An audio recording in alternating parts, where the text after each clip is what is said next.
machines interact like people, and bodies can be rebuilt from scratch.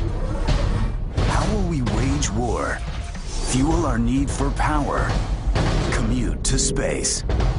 What technological leaps will most change the world in the next 50 years?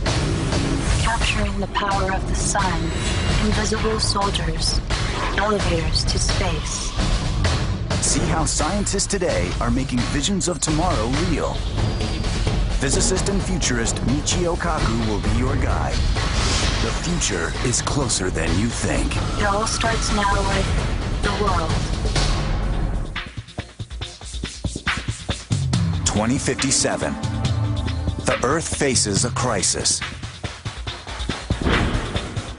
Fossil fuels millions of years in the making are finally running out. And other sources have not made up the shortfall. Across the globe, political conflict looms. Tethered 250 miles above the ocean is one of Earth's last hopes. An international research station. For 5 years, a team of 40 scientists has been trying to develop more efficient ways of capturing solar energy. But billions of dollars later, they've produced no breakthroughs. They have all been pulled from the station, except two, an American chemist and his Chinese colleague. Within weeks, they too will be sent home and the project abandoned. Shade. Morning, Bob. Morning, the Chow. Any good news? Not yet. Coffee? Perk you up? No thanks. I've almost finished prepping another panel. Should be ready to go in a couple of minutes. Sounds good. I'll be there in a minute. Up next. First it was gasoline rationing. You give me coffee with no coffee? I'm sorry, we've run out. Well, then order some more. I'm sorry, no more food orders. We have enough supplies until station shutdown. Great.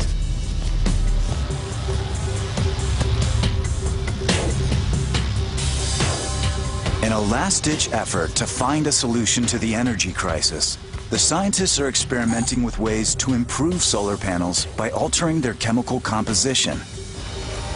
Solar technology has been around for decades, but it could be much more efficient. The test panels are coated with a new formula, then exposed to the sun in the hope that they can create a better, affordable solar panel.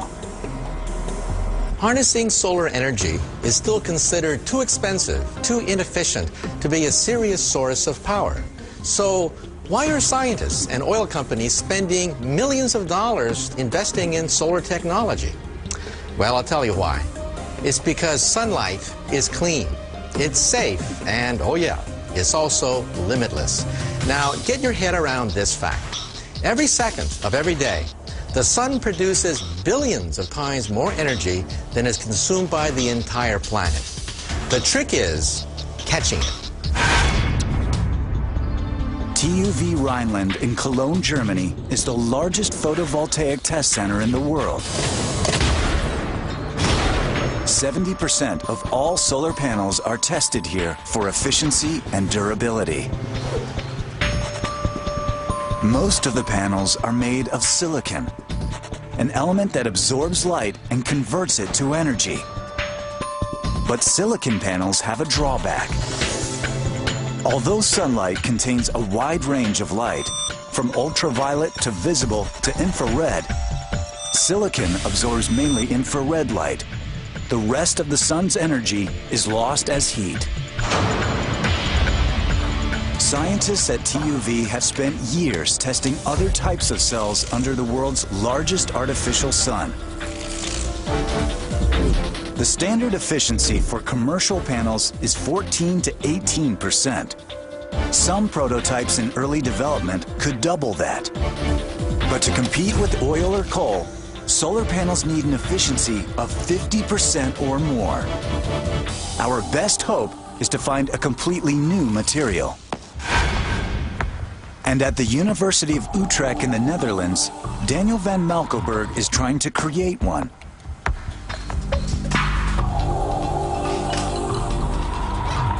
In a vacuum chamber, He heats extremely conductive materials like cadmium and selenium to 570 degrees Fahrenheit. At this extreme heat, the molecules rearrange themselves into crystal lattices called nanocrystals. His solution contains tiny crystals so small you could line up 3 million across your fingernail. But the most surprising transformation is visible only under ultraviolet light. The light-absorbing properties of the nanocrystals have changed. Van Malkelberg and other researchers have created the holy grail of solar power. Substances that absorb light across the entire spectrum. Combined in a single solar cell, they would be nearly 5 times more efficient than today's solar panels. But there's a hitch. When scientists apply the tiny nanocrystals to a surface, it's difficult to arrange them in a regular pattern. Wat we nodig hebben voor een goede zonnecel. What we need for a good solar cell is an ordered hexagonal structure of these quantum dots, with a strong interconnection between them, and almost no defects so the energy can flow well. Makkelijk doorheen de vaste stoffen wegen. Researchers have spent years developing techniques to align the nanocrystals in a grid without defects. Van Malkelberg uses one of the most powerful microscopes in existence to visualize the result.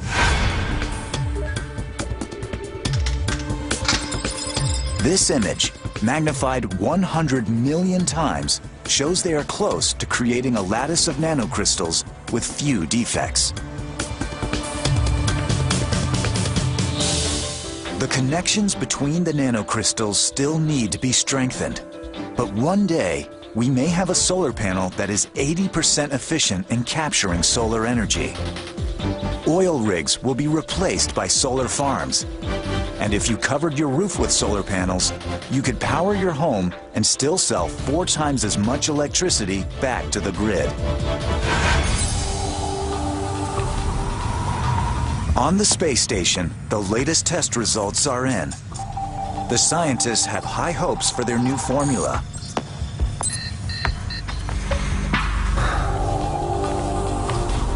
With time and patience, the mulberry leaf becomes a silk gown. Confucius? Try again. Chairman Mao. Chinese proverb. That was my next guess. I'm sorry. I'm patient, but we're running out of time on this. Let me take over. I'll clean the transmitter. Oh, Paula should be here soon to check the photovoltaic generator. What about the new batch of test fluids we ordered? She's bringing them up. Finally, some good news. The fluids or Paula?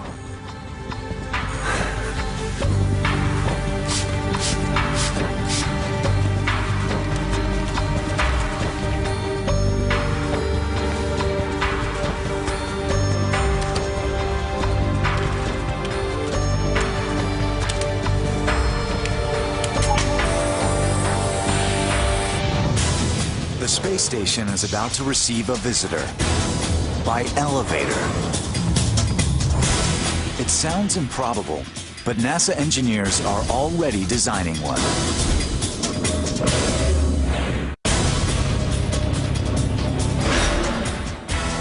(2057). The worldwide energy crisis is worsening. On an international space station, scientists are racing to create a more efficient solar panel.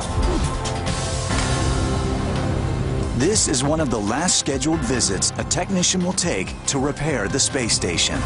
In 3 weeks, it will be shut down. Hello, Paula. How are you today? Fine. How about a little bit more air conditioning? Sorry, we're conserving energy. Great. What's our travel time? 2 hours, 23 minutes. Get ready for takeoff. Ready when you are. 3, 2, 1.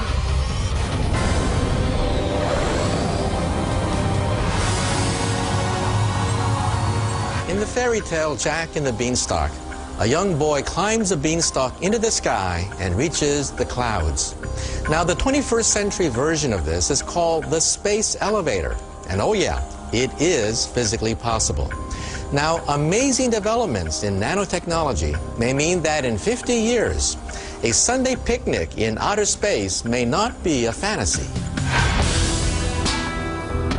Dreaming the impossible is not new in the New Mexico desert. This is Los Alamos, birthplace of the atomic bomb. Now, physicist Brad Edwards dreams of riding an elevator into space. I started on a space elevator about 7-8 years ago when I saw a statement saying it couldn't be done. And for a physicist working on advanced concepts, that's red flag to a bull kind of thing. Edwards, a former designer of Los Alamos satellites, wants to make space travel cheap and safe.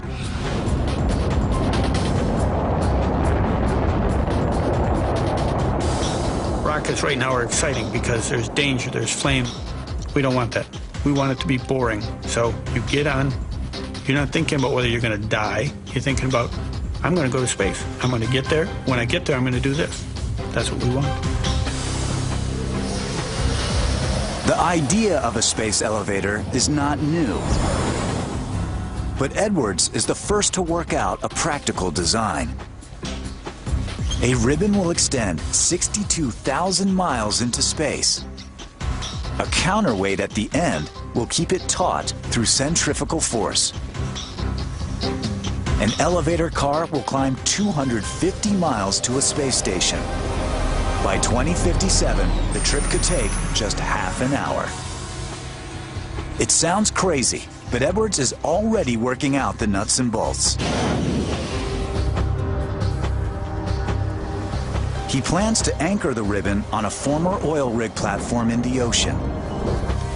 To minimize weather hazards, he's analyzed lightning data and found a quiet spot in the Pacific with few thunderstorms or hurricanes. And to lift the space elevator, a ground-based laser will beam high-intensity light at solar panels on the elevator car. Many challenges remain. What about orbital debris damaging the ribbon? Or radiation harming us in flight? Edwards believes that current technology can solve every problem except one. We need to make the high-strength materials. We need to make those into a ribbon. Right now, steel's not strong enough. Kevlar's not strong enough. No material that we have is strong enough other than the carbon nanotubes. Los Alamos scientist Yun-Tien Ju may have a solution. He's working with a remarkable new material that could be used for the space elevator's cable. It is 10 times lighter and 100 times stronger than steel. It's called a carbon nanotube. On a molecular level, it looks like a tubular honeycomb. It's made from the same material as coal and diamonds. The surface of this piece of carbon contains nanotubes. To see them, he uses a powerful scanning electron microscope. It took him just an hour to fabricate a nanotube. But it is so thin that to prove he had done it, took 12 hours and 230 photographs. Enlarged 50,000 times to the width of a hair, an image of a nanotube less than 2 inches long eventually circled the room. Now the challenge is to find a way to transform these tiny fragments into workable fibers. If researchers succeed, a carbon nanotube space ribbon may finally make space travel routine, opening the way for the construction of research labs, hotels, offices, and even entire colonies. Edwards believes that in less than 50 years, tens of thousands of travelers will be riding a space elevator. It'll be tourists. It'll be more general public. In addition to workers, people going up for business, scientists going up for studies. It's a very realistic scenario. A world based on energy-hungry technology needs fuel sources beyond oil. How about a man-made sun or ice from the bottom of the sea?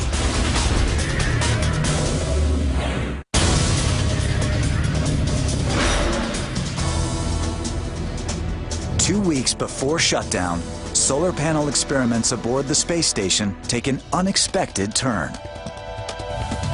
What happened?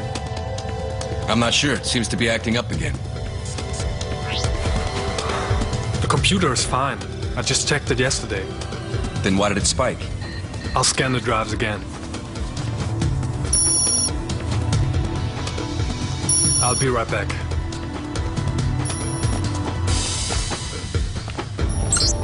Hello, Dr. Wang. Secretary Luo. What can I do for you, sir? Our base station informs me you had pretty impressive results. Actually, sir, it's a false alarm. We're checking the equipment.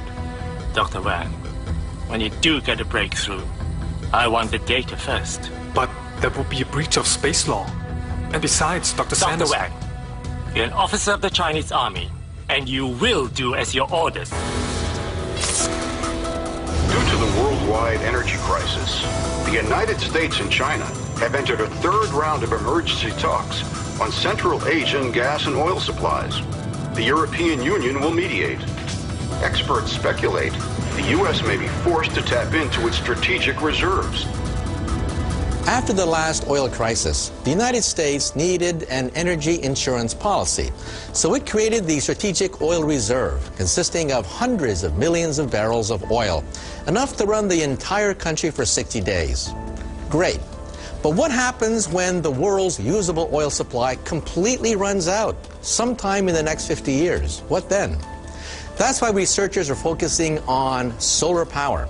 Other researchers go farther. They want to create their own sun.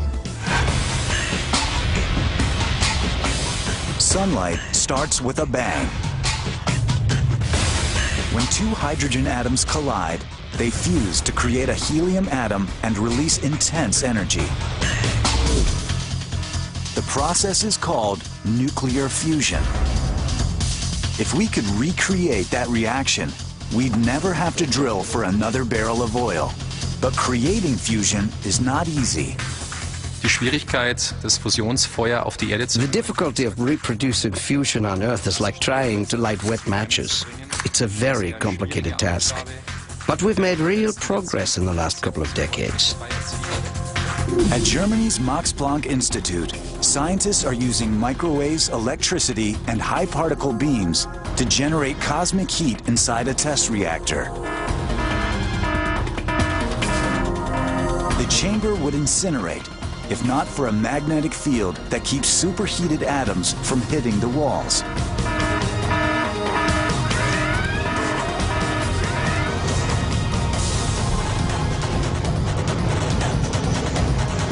Under enormous pressure and at temperatures over 100 million degrees, the hydrogen atoms are fusing in a superheated gas. A single gram of it would set free the same amount of energy as 11 tons of coal. But the superheated gas cools down too quickly. These scientists can only recover about a third of the energy they put into the system. The potential is great, but a viable fusion reactor may be 50 years off or more. So scientists are designing ingenious methods to tap renewable energy. Huge, super efficient windmills on land and vast wind farms far offshore. Intelligent buoys that capture the energy of waves and tides. Underwater turbines that harness the power of local rivers. And farm-grown biomass to create fuels such as ethanol or biodiesel. If these alternate energy sources don't produce enough, there is another fossil fuel we could turn to in a pinch.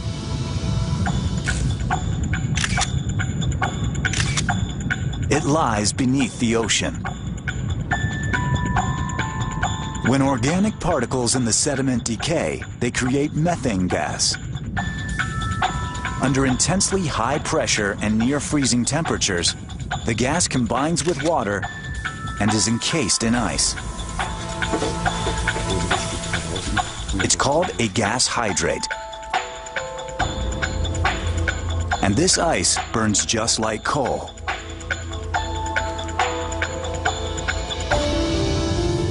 Scientists estimate that gas hydrates worldwide exceed the total reserves of oil, gas, and coal combined. The challenge is extracting it.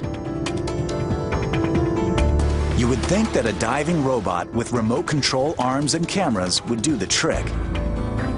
But it's not that easy. When the robot heads to the surface, the water pressure drops, the temperature rises, and the ice melts. The gas hydrate escapes. But even if we could extract it, gas hydrates pose another problem. Burning methane releases carbon dioxide and accelerates global warming.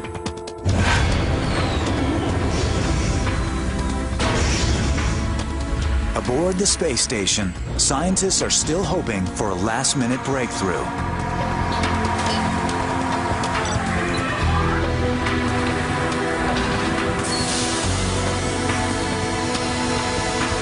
Hello, Paula. Hi, Bob. How goes it? You know, still plugging away. Maybe this'll help. My coffee. Thank you. You're the best. Hey, besides the photovoltaic generator, we just found out we're having problems with the steering element on the laser beam. Yeah, sorry, but I have to stick to my work order. No extras because of the shutdown. You think maybe you can do it off the record? In 2057, competition for natural resources could lead the world's most powerful nations into conflict. Authorized to proceed. Unless science can provide a way out. You have exactly 4 hours.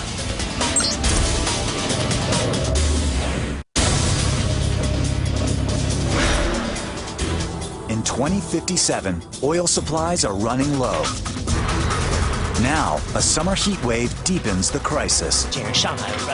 Hospitals in Beijing and Shanghai are running on emergency power. Gas stations have lines half a mile long. China's leaders begin planning for the worst. What do you suggest, Admiral? Take what's rightfully ours. Occupy the Central Asian oil fields. Not yet. That'll mean all-out war. I suggest more indirect action. Such as? Let our friends in Central Asia deal with this situation. You don't need a crystal ball to see that the superpowers of the future will be the United States and China. And there's an excellent chance that they'll be on friendly terms with one another. But consider this fact. The Chinese economy is growing exponentially, and so is its demand for energy. One estimate is that China will need to build 4 middle-level power plants per week for the next 50 years just to keep up with energy demands. So it's not too difficult to see that in the future, these superpowers will be competing fiercely for markets, natural resources, and most importantly, oil.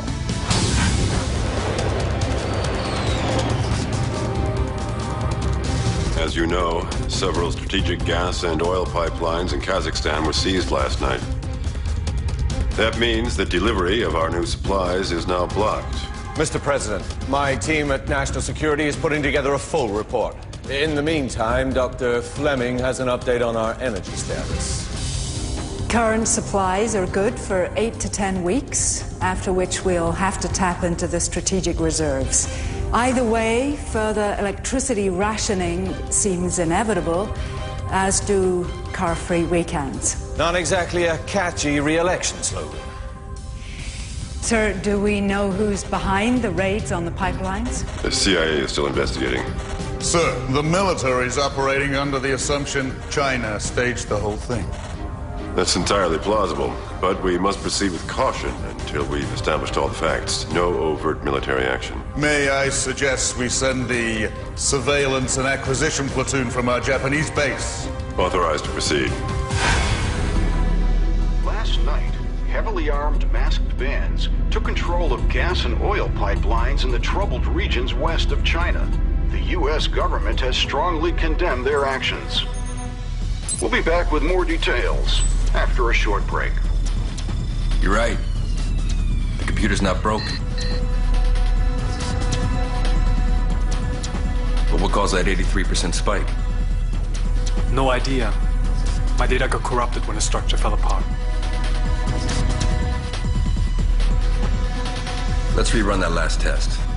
See what happens. Okay?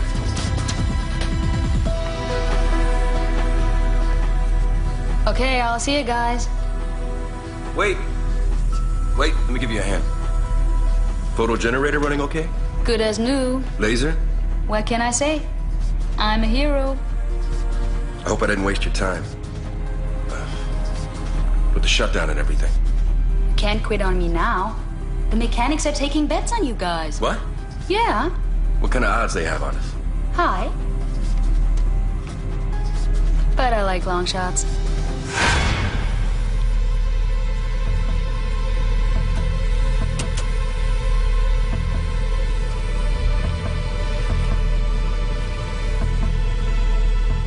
X-rays, penicillin, Velcro.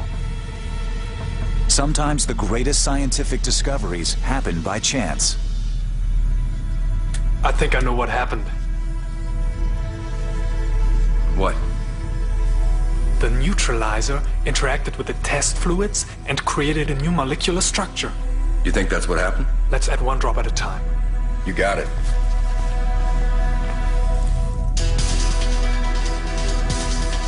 The cross-contamination of fluids may have created a more efficient molecule. But can they reproduce their results?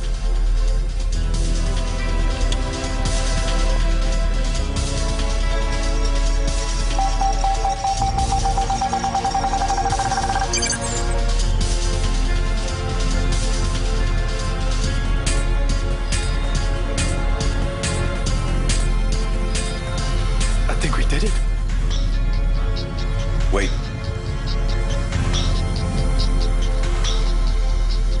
Why didn't it fall apart this time?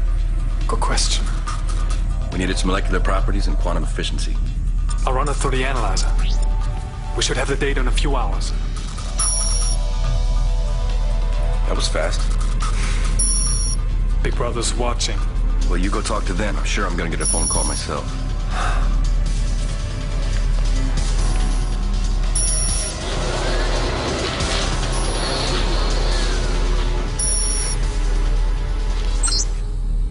Hello, Li Chao. So glad it's you. Where are you? In a hotel room. What's going on? Don't worry. Your wife is fine. A situation that could change very, very quickly. You'll get the data first. That will no longer be sufficient. The Americans cannot have it at all. But Dr. Sanders is working on it now. Then you have to figure out a way to destroy it. You have exactly 4 hours. Mr. President, I request permission to put all our forces in Central Asia on standby. Permission granted. With global tension on the rise, special forces will be activated, wearing flexible body armor that turns bulletproof on impact and even makes them invisible.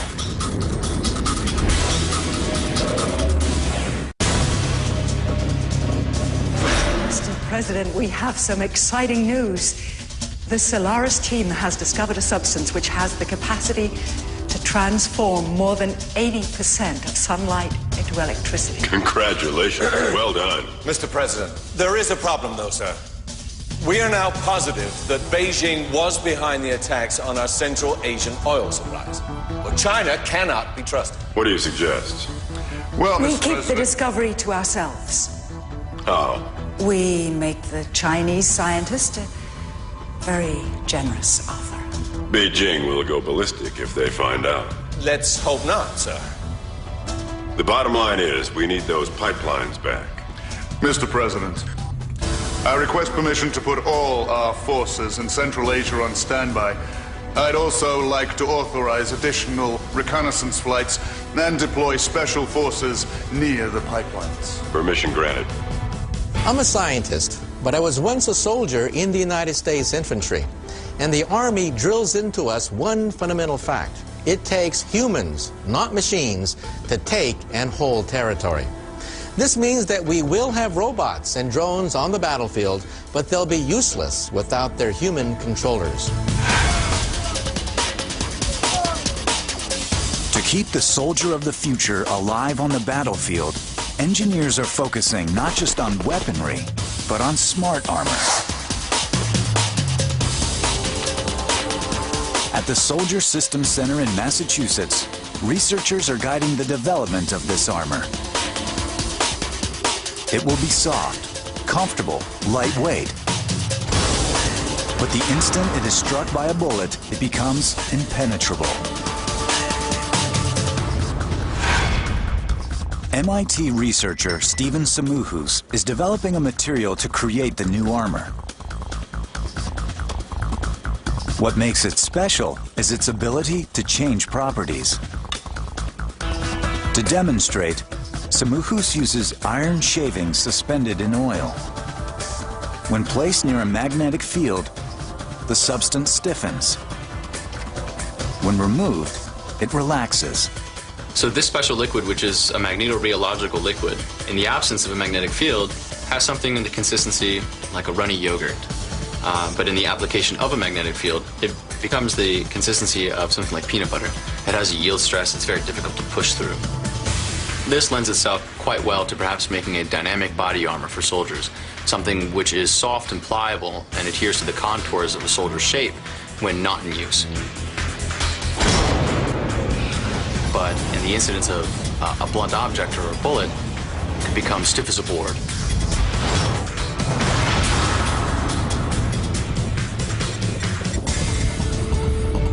Future smart armor will also preserve the life of a wounded soldier on the battlefield.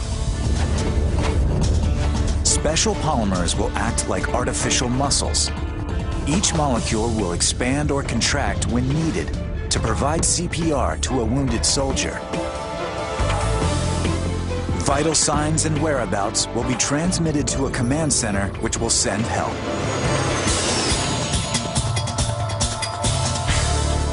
Ultimate smart armor will also allow the soldier of the future to become invisible.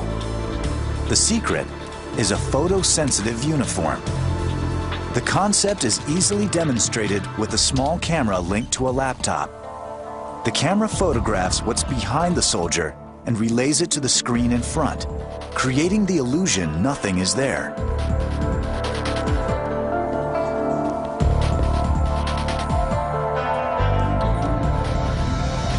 In the future, imagine uniforms blanketed with tiny cameras linked to miniature screens on the opposite side, making the soldier invisible.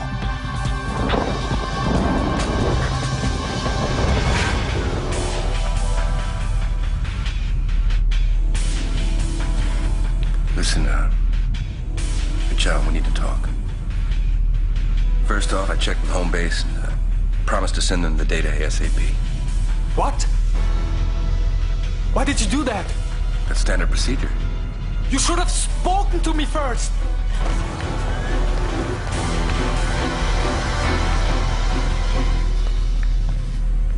Michio, what'd they say to you?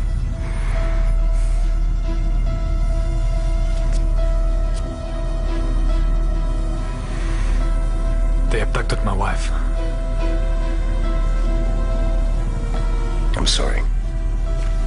My government is demanding the formula for themselves. Bob, you have to help me. I have less than 4 hours to send Beijing the formula and destroy the data.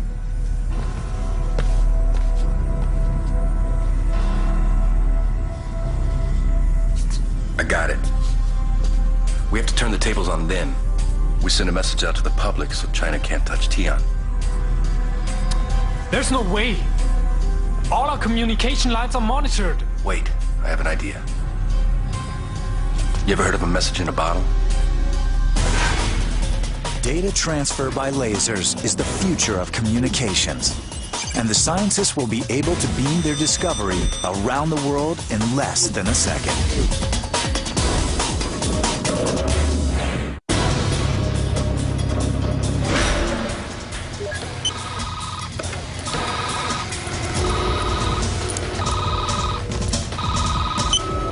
Paula Keller? Dr. Keller, this is Hudson at the landing platform. Dr. Sanders just sent down a piece of the photo generator for repair. He said he needs it back immediately. What are you talking about? I just fixed that yesterday. Well, all I know is it's on its way over. Scientists plan to use laser technology to broadcast their discovery. But there's a glitch. We should be able to change the wavelength from energy to an 847 nanometer data beam. What do you mean we should be able to? I've never had to make the switch before. Great. Let's move. Right now, you are in the middle of a traffic jam. Not of cars, but of data. The internet is being overwhelmed. Now, fiber optic cables help to relieve this digital congestion a bit, but it's simply too expensive to wire up the entire planet. So why not use satellites to transmit vast amounts of data by laser beams? Then you could send the entire Library of Congress anywhere in the world in a matter of seconds. Or you could download a dozen Hollywood movies in a blink of an eye. Scientists at the German Aerospace Center have a reason to stay up tonight. They're waiting for a Japanese satellite to pass overhead. Most satellites beam data such as television signals by microwave. But tonight, for the first time, scientists will try to beam data 100 times faster by laser. If tonight's experiment succeeds, someday you'll be able to share 3D images, data, and virtual worlds instantaneously across the globe. Today's torrent of information will become a tidal wave.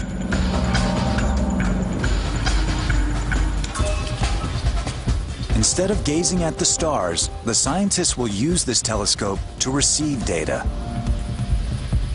This lens, just a few inches in diameter, will capture a laser signal precisely aimed from 370 miles overhead. Right. To make it happen, the satellite and telescope must be in perfect sync. The telescope must adjust its position to thousandths of a degree, or the transmission will fail.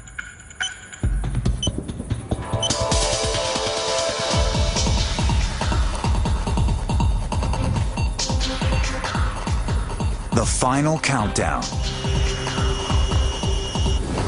The telescope tracks the satellite across the sky. It has the satellite in its sights.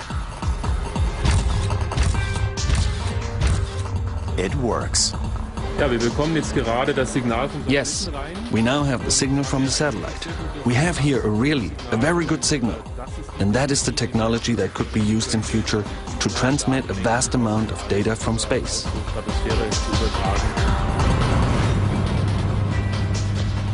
Researchers still have to overcome the challenges of air turbulence and clouds, which can disrupt a laser signal. But in the future, scientists foresee scores of Zeppelins in the stratosphere that will send data around the world by laser at speeds 100 times faster than today. By 2057, it should be possible to send all the books ever written throughout the globe in mere seconds. Aboard the space station, the scientists plan to use lasers to spread the word. Because their communications are carefully monitored, they slip a message to the space station's technician. She is now the key. They're counting on her to alert the media to broadcast their news.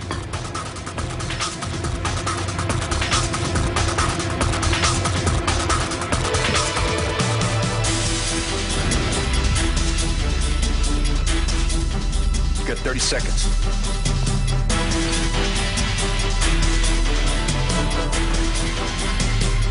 update on the situation in Central Asia? Not yet, sir, but there's another development. News from space, from the solar research station Solaris. Outside sources have just informed us of a major breakthrough in solar power research. We now go live to Dr. Wang and Dr. Sanders on the space station. We've discovered a material that is so efficient it can absorb and convert 3 times as much sunlight into electricity as previous materials. Dr. Wang? I'd like to thank my government for watching over my wife during my absence. I look forward to seeing her when I land. And we wish to thank the leaders of our nations and the European Union for their spirit of cooperation. To verify our discovery, we'll now send the formula via laser beam to laboratories in China and the United States, and to the major solar research centers on Earth. Let's do it.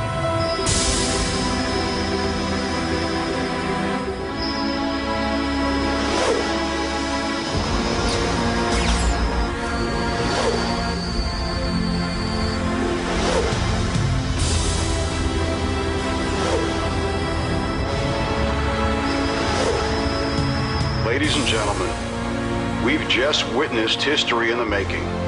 If you've just joined us, I'll try to recap. Today, on the solar research station Solaris, 2 scientists have reported a breakthrough that could revolutionize the production of fuel and solve the energy crisis that confronts the planet. What do you think the world may look like in, say, 50 years from now? 50 years? Are you kidding? Who would predict that far into the future?